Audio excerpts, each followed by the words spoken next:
जय माता दी बंधुओं, आप सभी का माँ कात्यायनी संस्कार चैनल में हार्दिक स्वागत है।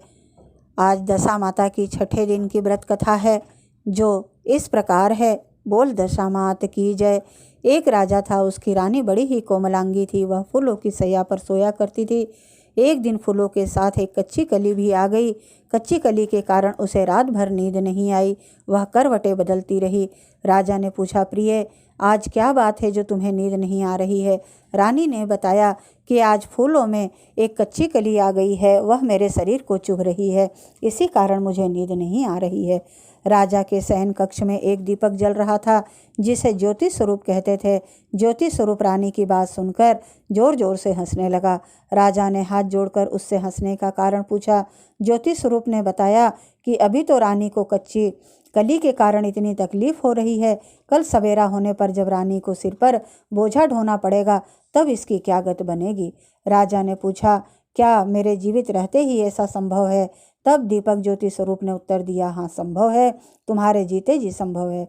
ज्योति स्वरूप की बात सुनकर राजा ने मन में सोचा कि देववाणी कभी असत्य नहीं होती, होने को कौन टाल सकता है। रानी को अवश्य बोझा ढोना पड़ेगा, परंतु यह हो सकता है कि यदि मैं इसे संदूक में बैठाकर समुद्र में बहा दूं तो संभव है कि यह बोझा ढोने से बच जाए, क्योंकि समुद्र में डूब जाने पर बोझा ढोने से बच जाएगी। राजा ने उसी समय रानी से कहा, चलो मैं तुम्हें तुम्हारे मायके छोड़कर आऊं, कुछ दिन तुम वहीं पर रहकर और फिर आना। रानी बोली, परंतु महाराज, मेरे मायके में तो कोई भी नहीं है, मैं वहाँ किसके पास रहूंगी? तब राजा ने कहा कि तुम्हारे गोत्रज संबंधी वहाँ बहुत ही अच्छी दशा में हैं, मैं उन्हीं के पास तुमको भेज देता हूँ। रानी ने राजा की बात मान ली और रानी ने बहुत से बहुमूल्य आभूषण धारण किए और कीमती वस्त्र पहना। तब राजा ने रानी को संदूक में बिठाकर और नदी में बहा दिया। वह नदी समुद्र में ऐसी जगह मिलती थी जहाँ पर राजा के बहनोई का राज्य था। समुद्र से मोती निकालने का ठेका राजा के बहनोई ने ले रखा था। वह संदूक बहता बहता राजा के बहनोई के इलाके में पहुंचा तो उसने मल्लाह को आज्ञा देकर संदूक को समुद्र से बाहर निकलवा लिया। समुद्र को उसने अपने महल के शयन कक्ष में भिजवा दिया और आदेश दिया कि जब तक मैं न पहुँचे उसे कोई न खोले। राजा का बहनोई, जो उस जगह का स्वयं राजा था, उसके शयन कक्ष में संदूक के पहुँचते ही रानी को पता चला कि इस संदूक को राजा ने समुद्र से पाया है, तो वह फौरन शयन कक्ष में आ गई। उसने पहरेदारों को हट जाने के लिए कहा। रानी ने संदूक को खोल लिया। उसे संदूक के अंदर 16 श्रृंगार किए एक सर्वांग सुंदरी मिली। रानी ने अपने मन में सोचा कि यदि राजा इसको इस दशा में देखेगा तो इसका ही हो जाएगा और मुझे छोड़ देगा। इसलिए उसने उस रानी को सारे जेवर कपड़े उतार कर उसे फटे पुराने कपड़े पहना दिए और संदूक को बंद कर दिया। राजा जब बाहर से महल में आया तो उसने रानी को अपने शयन कक्ष में बुलवाया और रानी से पूछा कि क्या तुमने देखा है कि इस संदूक में क्या है? रानी ने उत्तर दिया कि मैंने कुछ नहीं देखा, मुझे नहीं पता कि इस संदूक में क्या है। रानी के सामने ही राजा ने संदूक खोली तो उसने संदूक के अंदर फटे पुराने कपड़े पहने एक स्त्री को देखा जो भिखारिणी के समान दिखाई दे रही थी। रानी ने कहा, यह तो कोई नीच जाति की भिखारिणी सी दिखाई दे रही है, इसको कारखाने में भिजवा दिया जाए, वहाँ लकड़ी को ढोकर अपना जीवन निर्वाह करती रहेगी। राजा ने रानी के कहे अनुसार उसे कारखाने में भिजवा दिया। एक दिन रानी की सहेलियां नदी में स्नान करके दशा माता का गंडा ले रही थी। उनके पास एक गंडा बच गया। वे यह सोच रही थी कि इस गंडे को किसे दिया जाए कि देव योग से उसी समय लकड़ी ढोने वाली रानी वहां आ गई। उन्होंने उसे रोककर पूछा, बहन, यदि तुम उच्च वर्ग की हो तो हमारे से दशा माता का एक गंडा ले लो।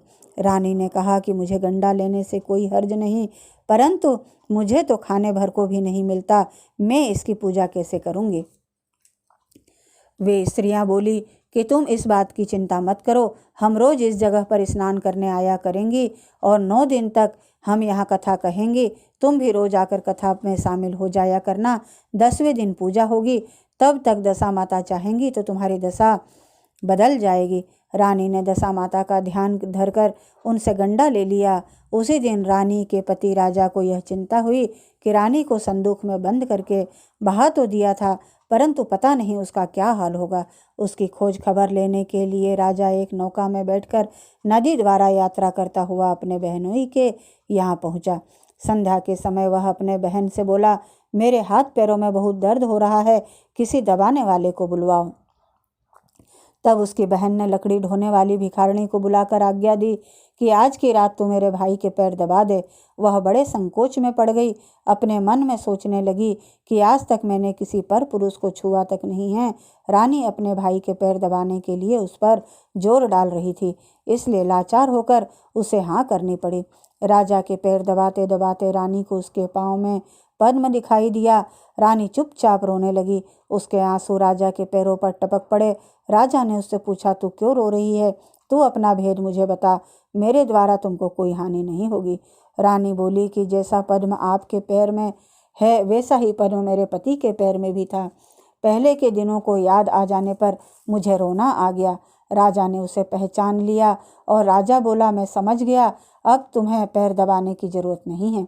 तुम्हारे भाग्य में जो लिखा था वह तुम्हें भोगना ही पड़ा। मैंने उसे टालने के लिए जो उपाय किया था उसका नतीजा उल्टा ही निकला। तुम्हें मेरे जीते जी ही लकड़ियां ढोनी पड़ी। राजा ने अपनी धोती उतारकर रानी को दे दी। रानी एक कोने में पड़कर सो गई। सवेरा हुआ, परंतु अतिथि राजा सोकर नहीं उठा और न पैर दबाने वाली दासी ही कमरे से बाहर निकली। राजा की बहन को चिंता होने लगी। थोड़ी देर बाद दासी कमरे से बाहर निकली और कारखाने में काम करने चली गई। रानी ने कमरे में जाकर अपने भाई को जगाया। उसका भाई बोला, मेरी तबीयत ठीक नहीं है, मेरा सिर दर्द कर रहा है, मैं अभी आराम करना चाहता हूँ, मेरा जी बहुत ही व्याकुल हो रहा है। रानी ने पूछा कि आखिर बात क्या है, कुछ तो बताओ। राजा ने कहा, बड़ी शर्म की बात है। मैंने तुम्हारी भावज को जानबूझकर संदूक में बैठाकर तुम्हारे पास इसलिए भेजा था कि इसे यहाँ आराम से रखा जाएगा, परंतु उसे तो यहाँ लकड़ियाँ ढोनी पड़ रही है। उसके तुमने सारे गहने कपड़े उतारकर उसे रास्ते की भिखारिणी बना दिया। उसकी बहन बोली, मैंने उसे पहचाना ही नहीं। उसने दासियों को भेजकर उसे चुपचाप अपने पास बुलवा लिया और उसके आने पर बहन ने अपनी भावज से माफ़ी मांगी और उसके पैर पकड़ लिए। कुछ दिनों तक वह अपने बहनोई बहन के घर रहकर रानी को साथ लेकर राजधानी लौट आया। रानी ने अपने महल में पहुंचकर सुहागिनों को न्योता भेजा। बड़े धूमधाम से दशा माता के गंडे की पूजा की और नगर में ढिंढोरा पिटवा दिया कि आज से अमीर गरीब सब दशा माता का गंडा लिया करें और श्रद्धा पूर्वक पूजा किया करें। जिससे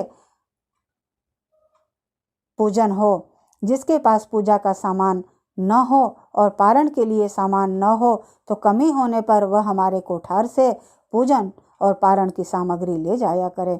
जिस प्रकार रानी के दिन दशा माता ने फेरे, वैसे ही हम सबकी दशा को ठीक करे।